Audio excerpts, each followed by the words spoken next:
this is what I'm going to cover. What is system dynamics? And why do we care about it? What does system dynamics and neurosemantics have in common that would really make us care about it and use it or apply it or think about it or employ it in our work? And like neurosemantics, system dynamics has frames. There are frames you can think about. One we'll talk about is an open loop frame, which is really about linear thinking. And the second is about a closed loop frame, which is really about system thinking. And I'll go more in detail about that. This is just a summary of where we're going. Where I'd like to get to is I'd like to show how we express feedback in neurosemantics and how that applies to how we express feedback in system dynamics and how that can be applied to neurosemantics. Because I'm going to show, I wrote a book or helped Michael write a book on systemic coaching. And I want to go through one of the coaching sessions using this feedback notation from system dynamics that we put in the book. So that's my goal, to eventually get there. And there's some more stuff after that we could talk about if there's more desire to learn more about this. So what is system dynamics? Well, it's a discipline. It models the behavior of social, psychological, and ecological systems. Okay. And what's a system? Well, it's a pattern of things. They're interconnected in such a way that they produce a pattern of behavior over time. So when you have items like molecules, they become a person, or cells, or you have a people in a group that behave differently than they would behave if they were individual by themselves. So a system has properties that are there just because they're together and working together, as opposed to being by themselves. I guess an analogy in neurosemantics is when you do team coaching. So even though there is each individual, the team acts differently. So why the word dynamics? Well, dynamics, because we're looking at how things change over time. So system dynamics, like neurosemantics, system dynamics had a founder, and it was Jay Forrester. And he began writing a series of books. The first book he wrote was on industrial dynamics. And one of the tenets of system dynamics is that success depends on a system's internal structure. In other words, how you organize a company or an industry or maybe a company really depends on how successful you are. Just like how we organize ourselves depends on how successful we are. And so in coaching, we change how people organize their beliefs and the structure of their experience. And in this book, he integrated marketing, production, accounting, research, development, all the things that a company would need to do in order to survive. And this book led to a book in 2000 by Sturman called Business Dynamics, and later on to another book called Strategy Management Dynamics by Kim Warren. And eventually I applied this work many years later in 2009 to Starbucks. That's on my website, and there's a link to it later, how you can apply system dynamics to understanding the strategy of Starbucks. So that's an evolution of that. Next, well, if you can think about looking at how a business is organized, then what about a city? So he wrote a book called Urban Dynamics a few years later about how you do the same thing looking at a city. And then finally, of course, when you go to a city, what about the world? Well, he hadn't got to the universe yet, but at least he got to the world in 1973. Looked at world dynamics, which is about where are we going? How can we have a sustainable world? And then in 1983, he formed the System Dynamics Society, which I'm a member, and also I lead the Psychology and Human Behavior Special Interest Group, or co-lead. Anyone familiar with this book, The Fifth Discipline? Yes, we are familiar with that one. Okay, it's a good book. It documents system archetypes, which are patterns of behavior, or recurring patterns of behavior that Senge, he observed this in organizations. And there were different technologies Senge thought about. One was, he thought there were 6 really converging technologies that were important to when you have an organization that wants to innovate. One is system thinking. One is personal mastery, which we we can say something about. Mental models, which he defined as deeply ingrained assumptions, generalizations, or even pictures or images that influence how we understand the world and how we take action. Well, as coaches, so we can understand mental models and even have more to say about them. Team learning and building a shared vision. So there are a lot of common elements to what Sankey was thinking, to what we think about when we do neurosemantics. Team learning could be team coaching, building a shared vision. Look at the matrix model. Now, is anyone familiar with this book, The Limits of Growth? No. Oh, I don't hear much about that. This was a very small book from a publisher, Potomac Associates, very little known publisher that made a gigantic impact in 1972 because it looked at different scenarios of what would happen if the world did nothing, if the people did nothing, took no action, and it looked at possible futures of global growth given the environment. Given the assumption was that there would be exponential economic population growth, but we don't have the resources to support that growth. Even now, if you think about now, look at the resources to produce chips for automobiles. That's a problem in the current, at least in today's newspaper, there's not enough supply. So the point was that people said, no, this is not true. There's no limits. We can go forever. Technology will always solve the problem. And so a few years later, they wrote a book called Limits to Growth, 30-Year Update, in which they evaluated what happened in 30 years, and they discovered things were really not that much better. In fact, even worse. And finally, there was a book written by Randers in recently, 2012. These are all co-authors of the original study about what would happen beyond that, 2052. So why am I talking about these books, Limits to Growth? Well, because all of these people, Senge, Meadows, and the two Meadows, their husband and wife, Randers, were all students of J. Forrester. And in fact, the Limits to Growth, and all based on system dynamics, which is applicable to many different areas. One of the criteria looked at in Limits to Growth was quality of life, which is a very psychological concept. And J. Forrester actually took limits of, he wrote his book on world dynamics. Limits to Growth came out second based on his work. And then he updated World Dynamics in 1974 to include more information about limits to growth. So that continues to this day, where Sturman and others from the system dynamics practice have gone out and briefed the Congress on different studies of climate change, which they worked on. So that goes on. That's another area of system dynamics. So it's wide applicability in terms of who might be interested in it. But it was okay. Now one of my favorite books on system dynamics, Model Mysteries: An Exploration of Vampires, Zombies, and Other Fantastic Scenarios. Anyone know what a zombie is? Is it? I'm not sure if it's just a. In fact, it's not just a zombie. They talk about zombie chickens in this book. They do a model of zombie chickens. This is for children. And this book was written in the memory of J. Forrester. He says, if you can think it, you can model it. He was, in the last 20 years of his life, he died in 2016, was devoted to bringing system dynamics to children. How do you teach children to think in terms of a system, think in terms of system thinking? So any questions so far? So far, it's just been my love for books. Okay. So let's get to neurosemantics and system dynamics.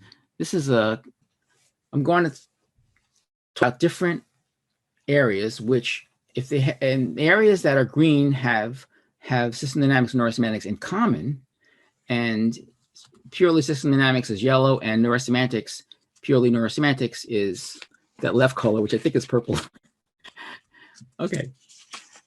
So both are applicable to business.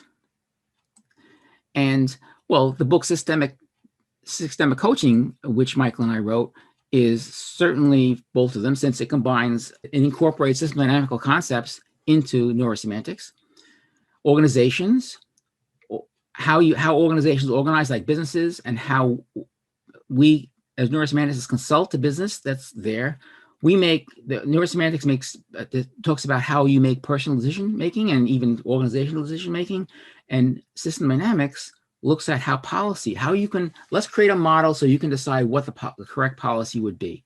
Let's look at all the entire environment, the system, and see what makes it, and what are what if scenarios, how we can decide which policy is best. So that they both decisions. I think at the moment, system dynamics does, I'm not sure Neuro-Semantics talks about climate change, but certainly system dynamics does. And system dynamics is also talks about economics. Now, where we differ is, well, we can create models of how people become experts and talk about expertise. We can also how people communicate. One of the things I do at a system dynamics conference is that on the first day they have a colloquial day where they have the people new to system dynamics and also graduate students from different universities that are just learning it, and they talk about their problems. And we have a round table where what I like to talk about is what issues do you have when you model? What are problems you have modeling? What meta programs get in the way? Oh, I don't use the word meta program, but we talk about that.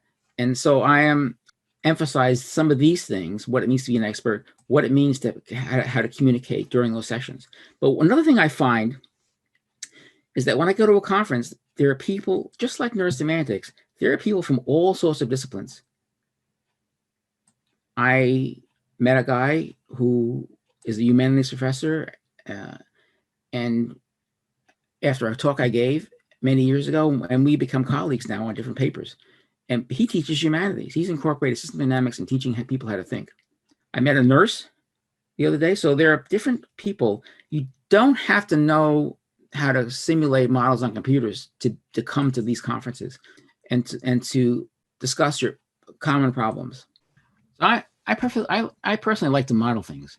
And so when I think of modeling, I think of something we create, the model, the person, the modeler, the actually activities of modeling. So that's my triple thinking about modeling. And well, both system dynamics and neurosemantics have frames in common. I talked about open frame, closed frames, and other frames. And system dynamics has something else where you can actually, the simulation skills where you learn how to simulate things on a computer. You could, if you're interested in that. Both have different modeling skills that you can learn. Neuro-Semantics can teach people about the communication skills. I mean, I grew up as a physicist. My first occupation was physicist. And let me tell you, not many physicists have communication skills. In fact, I didn't for a long time myself. They're mostly thinking theoretical. Some of them, the ones I met. Well, the point of this model, these, by the way, is hexagon diagrams, which I use to look about affinities, what things are close to each other. The hexagon that's near another hexagon means that it's close. This is sort of approximate. It's a way of thinking, and I like to do it in color. The point is that neurosemantics can give system dynamics different skill sets that they don't necessarily have on their own, enhance their state management and the communication skills. Both can enhance each other's modeling skills. So the point is, I'm trying to say that there's shared things that these different groups can support each other in, and there might even be new business opportunities for system dynamics, for neurosemanticists, to help people who do system dynamics. Okay, so now I'm going to stop sharing for a minute and do this very short demo. So you should be able to see me. If you're hiding me, I'm here. Okay. I'm not sure if people are familiar with this thing. It's called the Slinky, right? And it comes in a box, Slinky box. Let me back up here. So, okay, I have the Slinky on my hand, and I'm holding it. Ready? Let my hand go. So the question is, what was the cause of that behavior that you noticed when I let my hand go? What caused the behavior? What made this slinky Gravity. bounce? Gravity. Gravity did. Okay, that's one. Anybody else have an answer to that? So I held my slinky here. I held it. I let go. Okay, gravity. Any other? The structure of the slinky. Structure of the slinky. Okay. Flexibility. Okay. So let me take this. This is the slinky box. Okay, the box the slinky came in. I'm going to hold the box up there the same way, and I'll let go. What? So again, the question is, what made the slinky bounce up and down like that? It Someone was designed to do that. The flexibility, the release. Maya had it's the structure of the slinky. That's the answer. The slinky, its internal structure of the slinky. You had the answer.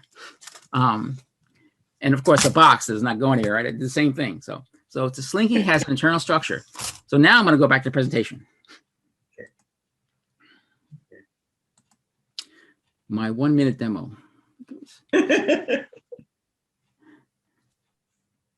There are more things you can do like that for illustrating system thinking. So one thing that system dynamics and neurosemantics has in common was that structure drives behavior. Forrester, looked at industrial organizations or cities or the world. So the structure of an organization or a company can affect if it's successful or not. How people structure their experience when you coach someone is going to see how they enjoy their life or get what they want to get in terms of goals. So the structure, and that's something we have in common, that it's not just external factors, it's the behavior itself. And I think I spelled behavior with 2 I's there. Okay. And that's a principle. And there are other principles. One principle in system dynamics is is to model the problem and not the system, because the system is too vast. What's the problem really concerned about? And of course, the principle in Neuro-Semantics is the quality of your meanings is the quality of your life. And we can do more principles around each and compare them. So this is just, and that might be an interesting exercise at one point. So that was my exercise for the day. You need to have one demo in any presentation, right? Okay. So I talked about open loop frame, which is really linear thinking, which is once you have information, information about a problem, you take action and there's the result. The problem is really going to stay the same. It's not going to change. We only need to act to get the right result. That's a linear thinking type. And I'll give an example of that. For example, in the United States now, there are certain states and they said, well, the rate of COVID-19 is decreasing and people are getting vaccinated. Therefore, no masks and no restrictions on how many people can attend a restaurant or attend, a physical gym. No restrictions because the value of the infections is decreasing. And there's the other hand, there's open loop thinking, closed loop thinking, which is what we think about both actually in neurosemantics and system dynamics, is that, well, it's really causality is not necessarily linear. And I'll show examples again of this, is that I may know about a problem, I may act, I have a result, but after a while, the result affects the problem. It affects the environment. So let me give an example of that. So each action is based on the current conditions. That's what the first thing. Such actions affect the conditions. And finally, the changed conditions are basis for future actions. So there's a loop. I'll work on something. I'll get a result. Not quite what I want.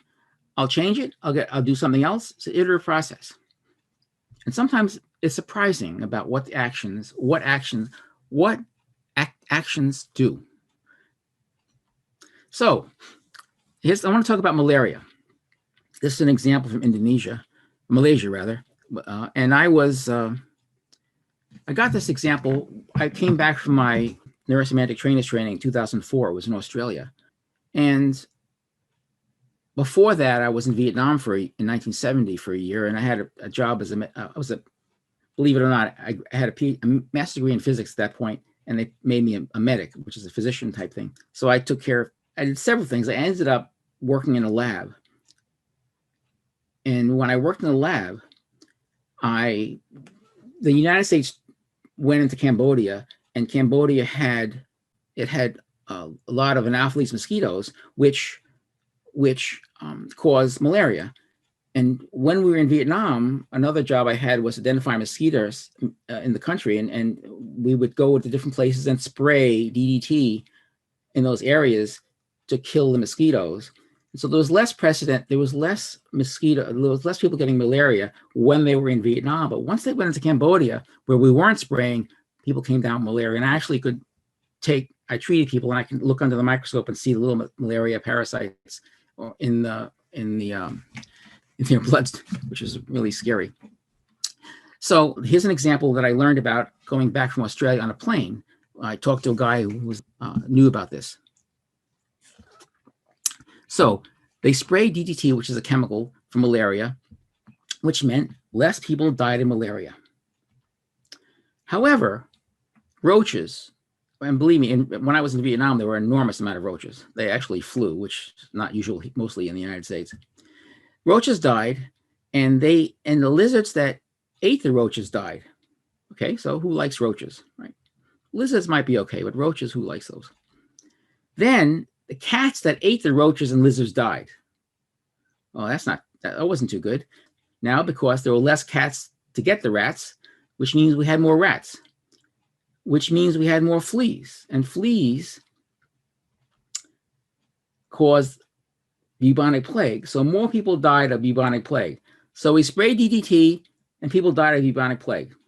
Not a good outcome. Also, the lizards used to eat the straw-eating insect population. The straw-eating insect population exploded. So those insects that were eating straw, which was used in thatched roofs, there were more insects that ate straw because there were less lizards to eat them. So that means the roofs eventually caved in because there were no lizards on the roofs to eat insects. That makes sense.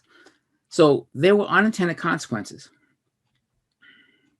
So this is an example of and I want to go through this example more in detail. This is an example of a fix. People dying from malaria. That's the symptom. I'll fix it. I'll spray DDT. After a while, I have unexpected consequences. Well, people died of bubonic plague. The straw roofs collapsed. So this is an archetype, one of the archetypes in the book by Senge, which looks at a situation that can occur. And then if we know about this thing, we can take more care. One thing I want to talk about now is what this notation is, that B's and O's and S's are, because I think that was what we use in the systemic coaching book. So let me start with the S's. S means that if there are more problems, then people will try for more fixes. In other words, the number of problems, or the degree that problem gets worse, we'll have more fixes to solve that problem. S means I go in the same direction. If problem system increases, then fixes increases. And if I have a strong fix, then O means it goes in the opposite way. If I have a strong enough fix, I relieve the problem. The problem symptom goes down. Strong fix, system goes down. That's O. So if I have a problem, I say it's getting larger, I have a stronger fix. S goes in the same direction. The stronger fix makes the problem lessen, going around this way, makes the problem lessen. So basically I'm balancing. I start out high, go high to fix, high fix makes low problem symptom. So that's a balancing loop. It's sort of equilibrium where I do something, I make a fix, it's going to stop, lower the problem. Now, what about the other one? Now, the other loop, there's two loops. That's one loop. That's the balancing loop. Okay. But there's another loop. It goes like this, all the way around. And notice that it has all S's. There's an S from problem, the fix is S, from delay to going around to, delay means the delay between the fix and unexpected consequences. It takes a while for people to realize that people are dying from plague because of DDT. And this is an S. So problem increases, degree of problem increases, have a stronger fix. The stronger fix has more unintended consequences, or unintended consequences make up a bigger problem. And it goes around and around until it's reinforcing. You go around in circles and the problem gets larger and larger. So that's what's called a reinforcing loop, where it gets worse or better. I could have the symptom decrease, less of a symptom, less of a fix, less of unexpected consequences, less of a problem. So it can go either way. So that was a lot of notation between the loops and the balancing, but that's the basic notation we're going to talk about in the future. Any questions about that? So Pascal, I suppose that it's not very easy to determine that it is an S or an O, right? When you're in the problem. Yeah, you have to think about it. Mm-hmm. Yeah, it could be. These are approximate diagrams. If you really model this, sometimes the S could be an O at times. And O could be an S. So these are really approximate notation. There's other, in systematics, other notation or other way of thinking that makes it more applicable to making a simulation on a computer. But this is sort of approximate thinking, which is mostly good enough. Michael Hall had the book Systemic Coaching, and in it he had 14 chapters of different coaching sessions. And for each coaching session, I was able to think about what diagram like this fit into the coaching session with the S's and O's. So we'll talk about that later. And so I'm going to challenge you to, when you have for those of you who are coaches, when you have coaching sessions, after it's over, think about how could you express that session, or at least what you learned about the client over many sessions, maybe in a diagram like this. I know Jason Snyder does this a lot. He actually draws diagrams like this, and then he shows the client, is this what you're, is this what I see? Well, actually, can I say a point from the coaching sessions that I do sometimes? Yes. It's a comment that I say out of, like, after doing a couple of hundreds of sessions, then put some frames before the coaching session for the first time. I tell the clients that, so now we have 1, 2, 3, 4 issues or challenges that we're going to handle through our coaching program. And I want you to notice that whichever you're going to choose first to work on, it's going to somehow affect other points that we are handling later on. So I believe is this what you mean by how fixing one part can affect other parts in the system, right? Yeah, and the other thing happens too is that that you may find different issues, 4 or 5 issues, and it might be just 1 or 2 might be the primary ones. You fix those, you fix the rest. So that might be what you're saying also, but that's something similar. Yes. Yeah. Yes. Okay, thank you so much. Thank you. And that's a system. It's one thing affects another, and then some things are symptoms and some things are causes, root causes. Exactly. Yes. Yeah. Yes. So thank you so much. Yeah. Okay, fixes that fail. And of course, all these archetypes in the book by Senge and others are negative. Okay, it fails. And there are other ones, shifting the burden, they're called. Well, they're really negative downers, right? These are all things that go bad. Well, a group of people, and I have a reference in the notes. Well, what about the archetype, the opposite, fixes that work? Fixes that fail, the one we just looked at, you do a quick fix. If the problem returns, you add another quick fix. You keep working on it. It's almost like how I do carpentry. Fixes may have unintended consequences, and the problem may be a symptom of a larger problem, which we just talked about now. And then this fixes that work. In other words, rather than do a quick fix, spend some time looking at the problem, diagnosing what it is, look at solutions that address the root causes, which is what we do in coaching, actually. Monitor the solution by paying attention to possible side effects. Well, what's the ecology of this change? Let's talk about that. Consider possible alternative solutions. Okay, well, that could come up. And identify any issues. So that's fixes that work. Different approach. And then each has their mental model. Each has a mental model. Fixes that fail. You're thinking to yourself, let's not waste time and money. Let's just make the first answer the right one. Of course, you rush ahead without thinking.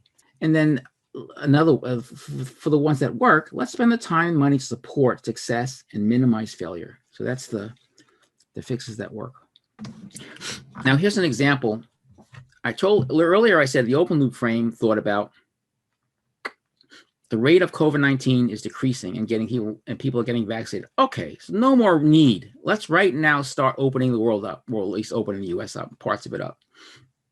Because they see a number and they think, now I can act, Okay. So what I did was I thought, well, okay, what is actually happening? I drew this diagram. Well, first of all, another piece of news came in, more information, which said a more contagious virus variant is spreading across the US. Can vaccines stop it? That was a March 20th, was this Saturday. So these two pieces of news are about at the same time in the US. So the closed loop frame, let me go through this. First thing I want to show you is that I have two loops. One is a green one, it goes all the way around. See, the green one goes all the way around like this. And the other one, it's a balancing loop, and I'll discuss that. The other one is this tighter one, thicker line, and it goes around like this. Let's look at the green one. That increases. I look at the O. That means I have a down arrow. I look at the S, which means I have the same direction arrow, that the people exposed decreases. I go from here to here, which means same S, which means it's goes down. The arrow's the same direction. I go here, it's an S again, same direction.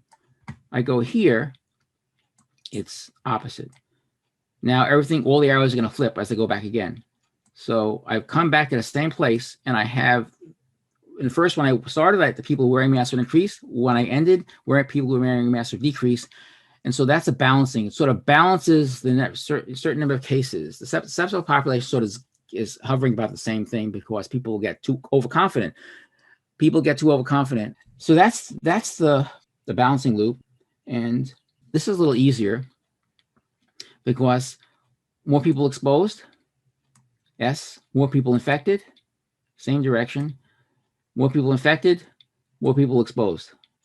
In other words, if I have 100 people exposed, they infect others. Those infect each of the others affects one or more people, which means more people get exposed to the disease because there's more people that are infected in a population. So that's reinforcing. So this tries to explain the notation again. Okay, so this other stuff on the side is that the more contagious variants, the higher the rate of transmission in S. The rate of transmission is higher, the more people get exposed. The more vaccinated people, the less susceptible population. So those are external factors. So the system is really inside this box. That's my system. These are external. The stuff outside the box is outside the system, which is really outside what I drew here, which is really one of the things about system thinking is you need to define the boundary when you operate. I looked at a problem, I defined the boundary, and the boundary is everything inside. Okay, everything outside is outside the boundary. These are things that we can just get in the real world and find out what the values are. I could have made more diagrams, more loops, and brought this other stuff inside. So then I would have more feedback loops, and I talk about maybe if you're not vaccinated, vaccination affects how many new variants there are. So there might be something else going on here which I don't know about, which I could extend, but I can keep but you have to decide where your system is, how to define what's in it, and what's outside it. And we'll see that in the coaching thing also. So that was a big explanation. I'm trying to again explain the notation with another example, a real life example, which I heard about in the news, and I tried to make a diagram, however perfect or imperfect it is, to reflect what I read about, to sort of explain what's going on and expose thinking of people, thinking the open loop thinking versus closed loop thinking, which I think a lot of open loop frame is going on in the world today, especially around this disease. So any thoughts about any of this? Yes. The reflection that came to me from this diagram is that although that it's like two or three loops put together, yeah. I believe either the system that's within the system box or outside the box, these S's and R's and the way that you put this systemic thinking, it shows where the link is not defected or broken, but where the issue is, where would the issue go? Yeah. With the S and O, like the either the arrows goes the same direction or the opposite direction, we can easily detect then where do I need to enhance the system, or where do I need to change something in the system? Where Right. do I need to put change or focus on the change? Exactly. And right.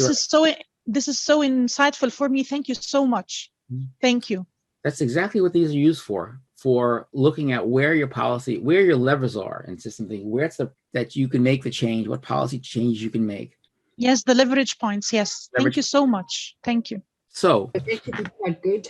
Pascal, I was just questioning and thinking as you were talking, how would you apply this, let's say, in a team coaching session and a client or an organization has a problem? How could you sort of list the problem and do with your very nice, the diagram you had now? Could you maybe give like an example of how you could use it?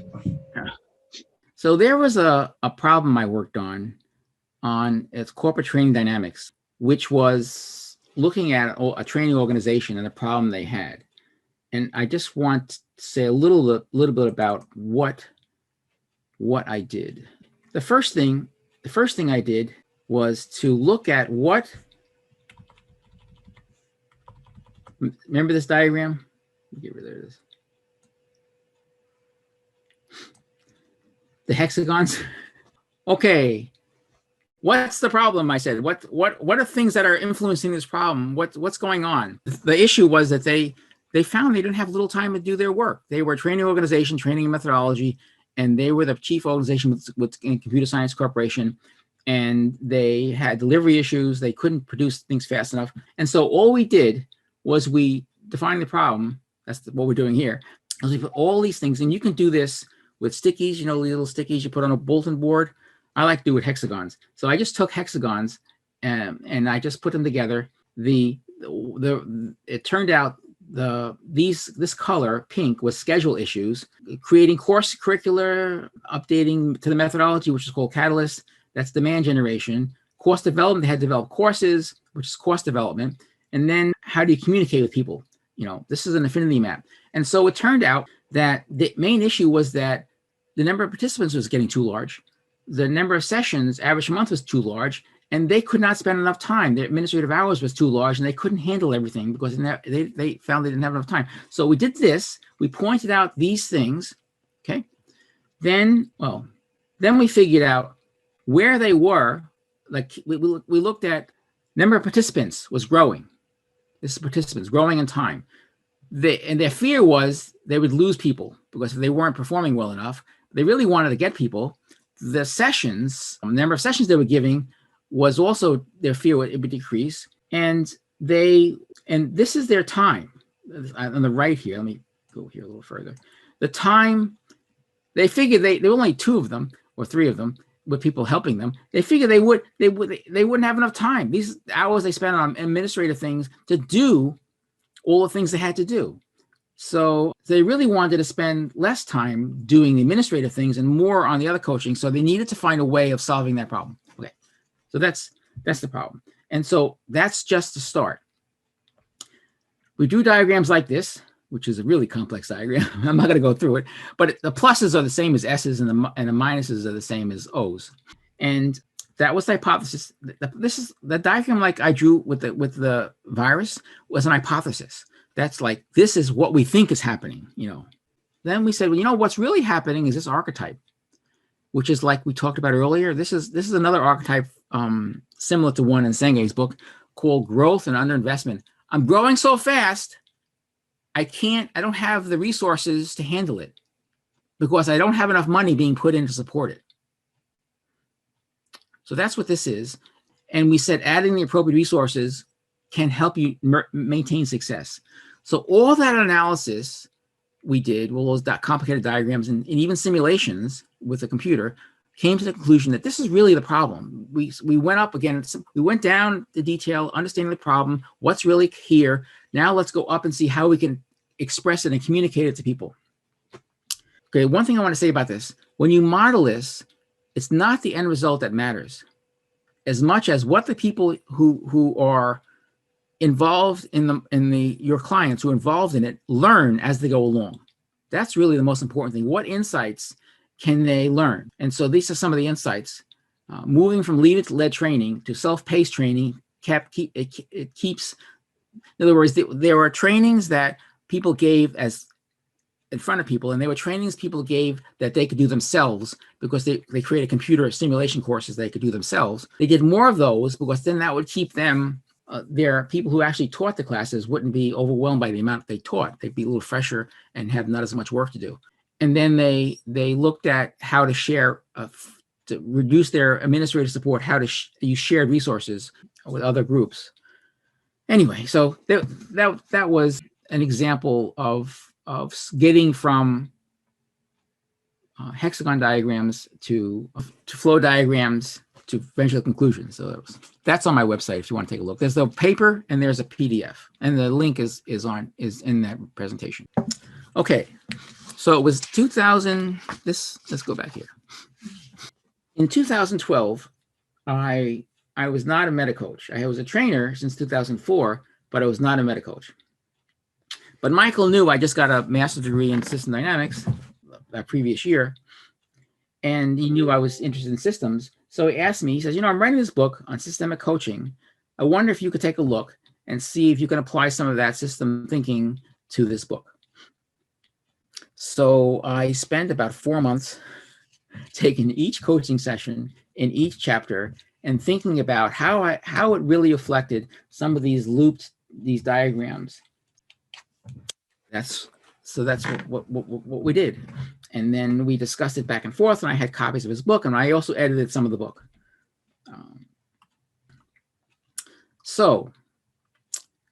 Here is an example of a meta-coach who I know this person, even though I was not in the training that Michael did this exercise, that I wasn't trained, but I know who this is. I think I even showed on these diagrams eventually. He had trouble coaching. People, I don't know if in coaching classes, people sometimes have trouble coaching, and he couldn't relate what he sees about a client. He's looking at the client, looking at sensory, he's looking at the person's face and doing little sensory analysis. He couldn't relate what he's seeing at the client with the NLP patterns. In other words, is this a meta program? What am I looking at? Is this a cognitive distortion? Is this the right place, or do we need to go back in time? He can't do some of that thinking that you really need to do, that meta thinking, in order to look at a coaching session. So why? The question is, why is that happening? Why is he having this problem? Yet he was a martial artist, which is another reason why I know him. And because I teach karate, he didn't have a problem teaching students, martial arts students. There was no problem there, because when you teach martial, and I'll go through that on another diagram later. So what's going on here? So this is a diagram I created. Okay, so all the quotes are what he said. Like he said, I tried tracking with models and loops. I don't have the language to keep up. Body confused on. All those things in quotes are what really he said.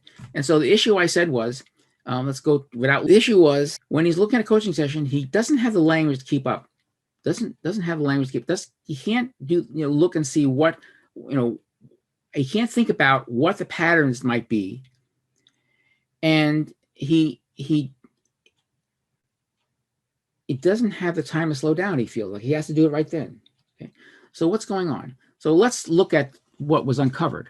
This is an illustration of it, and this is a reinforcing loop of jittery energy. So the idea of looking at the sensory behavior and thinking about what model is a multi-tracking. I'm tracking like you do in communication skills in NLP. You track the person's sensory behavior, and then you try to relate it to patterns. That's a multi-tracking activity where you're looking at two different things at one time and trying to relate them and going back and forth. He says, I try tracking with models and loops. He doesn't have the language to keep up. He gets confused. What's in his mind is confused with his body is looking at tracking and feeling this thing, but he doesn't link it to what he can think about, his mental ability. So multi-tracking, the less multi-tracking he does, the more he's confused. The more he's confused, it's an S. the more he feels time pressure. Oh no, he's confusing his, and this box means it's like a stock. It intensifies, it keeps going bigger and bigger. Oh, I can't do this. And he's feeling really time pressure now. What am I going to do? So that really increases. And then it makes him more, oh, I should look more. So he looks more at the person, and looking more at the person, he's looking less at the models. He's looking less at the models. He's coming back with the same direction. It's a balancing, it's a reinforcing loop. He's getting worse. His confusion is getting worse. So it's really, he's going back and forth in his feeling. If you can feel it, he's very jittery. What am I doing? The panic situation. So that's the problem. Are there any questions about this diagram? So, Pascal, maybe yes, in terms of the O's and the S's. So how does that transition happen? So he's confused, and that's still... He gets more and more confused. So let's go from here. He gets more and more, he gets more and more confused. That intensifies. S means if this gets high, it keeps going bigger and bigger, more and more, then S means this one's going to go more and more. That's what the S means. They go in the same direction. Up means more, worse, intense. Down means less intense. So if I look at this one here, more hypervigilant I get more and more hypervigilant. I'm looking more and more. And the O means, well, that arrow's got to go the other way. Okay. I like arrows. It helped me figure this. I didn't figure it out. This was not easy for me. When I first took system dynamics courses, this is the hardest thing for me to figure out because it wasn't very analytical. Until I started drawing arrows, it made more sense to me. So I always draw an arrow that tells me to change it down. So this gets bigger and bigger. This gets bigger and bigger. This gets bigger and bigger. O means, that gets less and less. So that's what that helps me walk through this diagram. But that's all meant to say that as I go around this, I'm going to come up with more. I'm going to come up the same place with the same direction, which means it's increasing. It could also decrease. I started out with more multi-tracking. Let me show you another part of this thing, so I can say he does more, for some odd reason, he does more multi-tracking. Let's say, I don't know why, but something happens. He does more multi-tracking. He has less confusion. He has less confusion. He has less time pressure. He has less time pressure. He has less vigilance.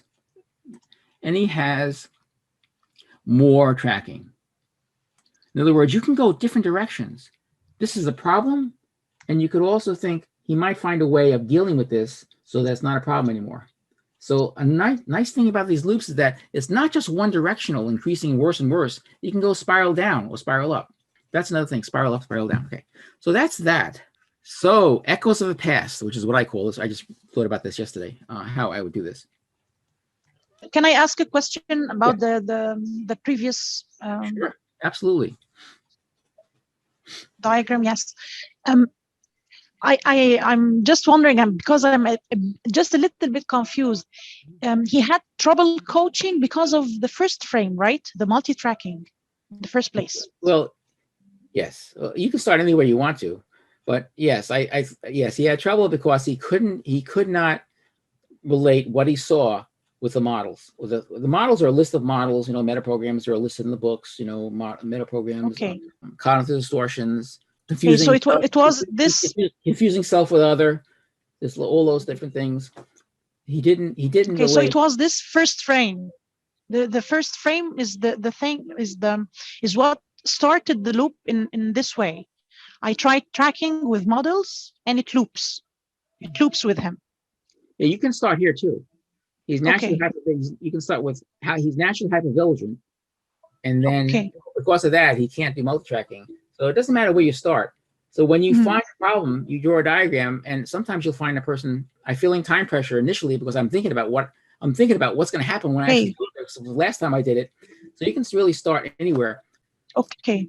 This is a model, so it's not 100% accurate. It's a model. It's really thinking about what's probably going on. Okay. Thank you so much. Thank you. If you look at this thing, what would you think about as if you look at the book, chapter 14, Michael has the dialogue, what's going on back and forth. Okay. So you can read that, then you can look at this to see if it makes sense. Okay, it does make sense. Yes. You might have another diagram, which is possible.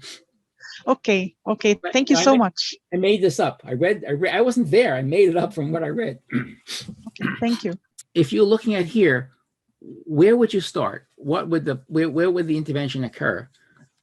What would you think that you have to work? Is there something, like I was just saying, there might be what's happening in the coaching session may not be the story that you can generate. Like, you take a coaching session and you go up, what's the belief about this? What's the belief about that? But it might not work here. There might not be enough energy for it to work here when you go up for beliefs. It might be if you move it over earlier for some other time, and which I'll talk about, in which, yes, let's look at the beliefs there and go up in the hierarchy of beliefs to see what's going on. And that other time was when he was younger. When he was younger, his, some situations in childhood where you have a parent who might hit you or harm you, or in which you really have to, or would respond to, maybe you have a parent who wants things to be perfect, and no matter what you do, it's never perfect. And so he or she will beat you if it's not perfect. And you really have to be careful what you said and what you did. So you are hyper vigilant to make sure that you are on guard to avoid danger. So thinking was that this is childhood situation was happening where a hypervigilant, he had to respond quickly to danger. He had to intensify his response so he can avoid danger. The S is the same direction. He avoids danger, then he has to be less hypervigilant. He's less hypervigilant, responds less quickly. He responds, so it's opposite, it's a balancing loop. And he responds less quickly. He's going to be less avoiding danger. That's not a good thing. So he has to become more hypervigilant. So it's a balancing loop. It's going to balance that situation out. And so the thing we did here was we looked at a common problem. What's the past? What's happening? Or what's the story earlier that is affecting this? If I change this part of the system, maybe my policy said, what am I going to change? If I change that, then I will change this whole structure. So that was that part. And so that was the end of the session, Echoes from the Past. So what I did, I'm thinking, okay, I do martial arts and I teach martial arts and I teach people how to do, I still do it, maybe 40 years. And what's an explanation of why he was able to do it there and not have a problem, and why it was okay to do it and not okay in another situation, the context. So I looked at the multi-tracking part. So I said, I think this is happening, I said to myself. And I think he talked a little about the martial arts. And so again, what's in quotes is his moving with understanding, seeing patterns. That's his language. And so I think after the intervention, I think this is what was going on. If you're teaching karate, you're looking at person's behavior and what's the principle behind how they're moving? You are multi-tracking because I'm looking at the behavior and I'm thinking of principles of behavior, because I'm not just looking at them when they're doing their form or movement. I'm stepping into their body. In other words, I am feeling what they feel because I'm jumping into the same movement, which I've done myself. So you're observing their behavior. You're feeling the correct behavior in your own body. Okay, that's not right. Doesn't feel right. What I saw. You're providing feedback and you're improving the skills. You're improving the skills, then you become more self-confident of doing that. You're more self-confident. You see their skills improved. You become more self-confident. You're able to multi-track better. You're more relaxed. So that's a reinforcing loop that he was doing when he was feeling. Can you feel the meta program? You step in and feel, oh, it's going toward, or I'm going away from. You know, some people are kinesthetic. I want to point out that I'm pretty kinesthetic, and he probably also kinesthetic. Okay, so that for this client, and for me, this is a common thing. You might not be kinesthetic, but when you teach, and I never realized until maybe in my 30s that I was kinesthetic. I always thought I was mostly visual, but I'm visual kinesthetic. So that makes this thinking, if you're that way, I could see that. And I think I mentioned this to him and he agreed. This is what he was doing. Pascal, may I ask a question of clarification? So the context of this is he wanted help in his multi-tracking and he used martial arts as a resource because he does multi-tracking in martial arts and he wanted to use that in coaching. Is that correct? No, it's the other way around. He had a problem in coaching. He Right. couldn't coach. Yes. And then Michael led him through interventions in which he realized it was the past that was giving a problem. Right. The past, they did some interventions to help reduce the problems in the past.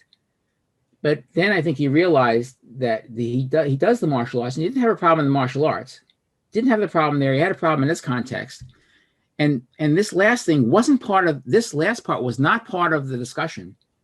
It was my thinking. Well, why was it easy for him to do it in this context and not in this context? And so it was my afterthought.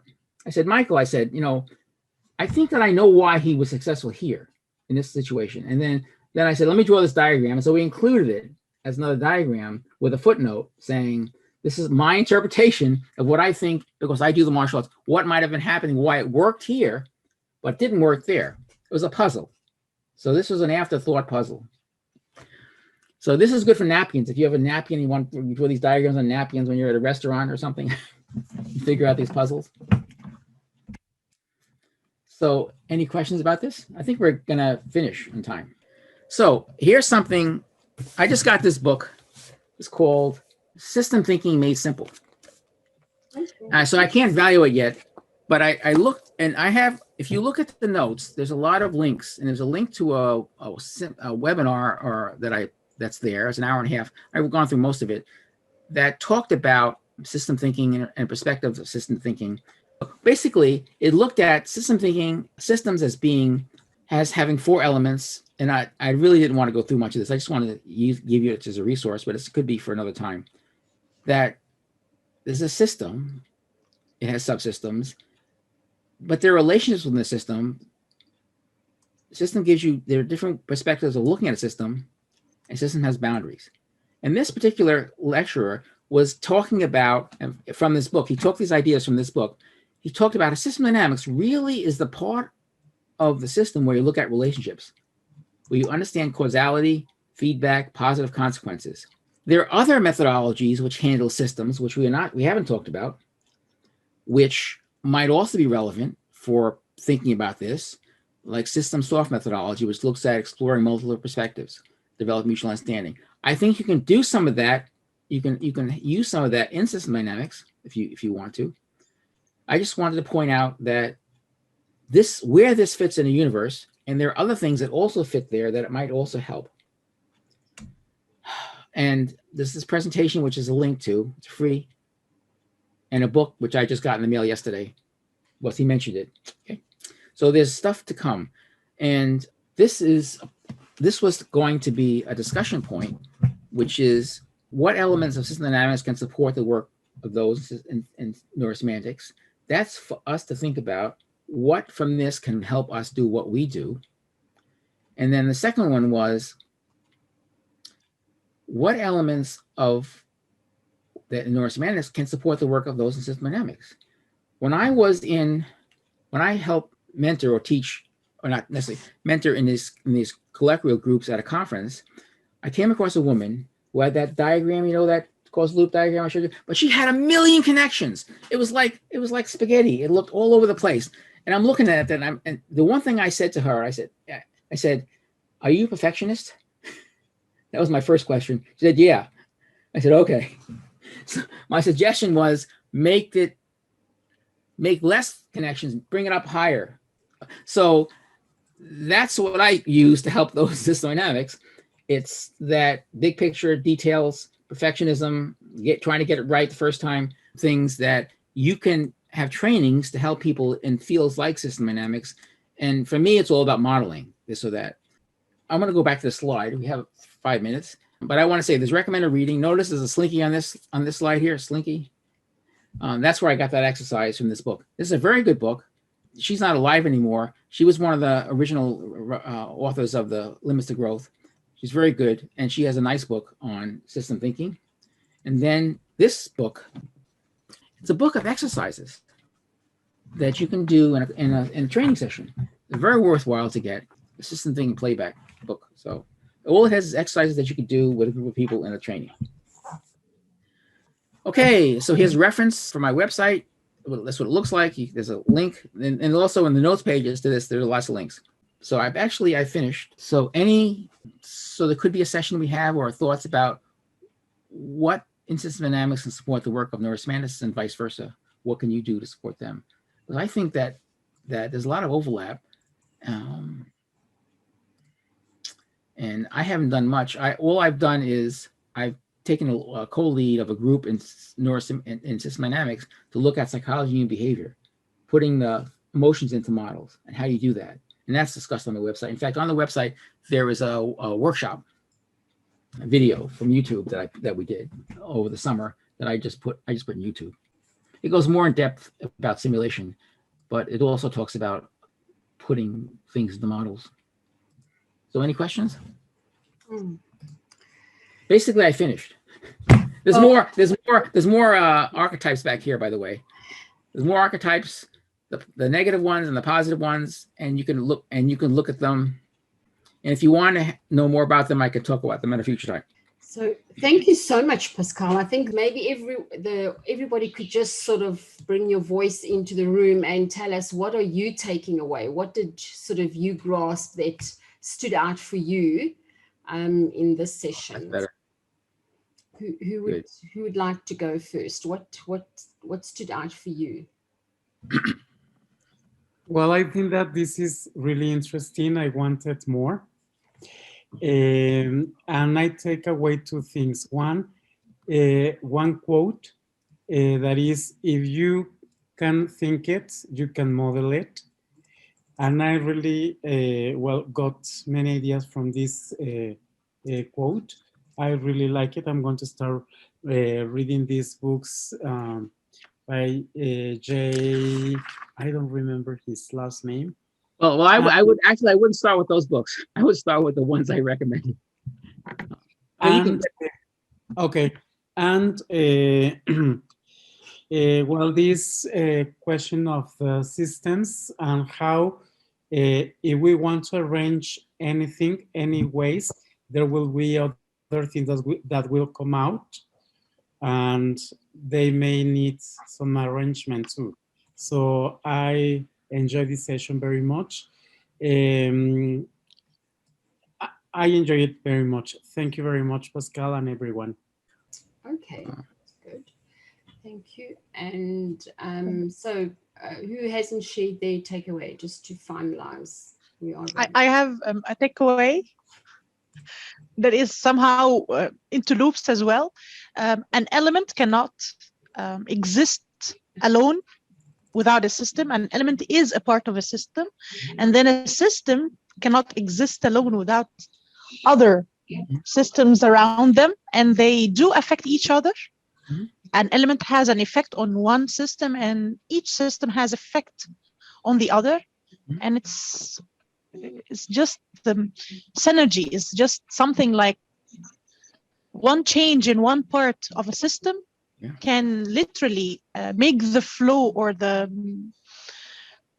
energy can submit, or put away the energy to affect other parts or other elements of the same system or other systems. I don't know if I'm clear or not with my points, but this is how I got it inside my mind. This is how it all got connected. There's interconnections, and you try to find out what they are and which ones matter the most for your problem. Which ones you can say, well, they matter, but they don't matter that much, and how this affects this, and you don't really know that sometimes until you do something. So so what we're trying to do is thank you so much. Make it a little more easy to understand. Yes, thank you so much.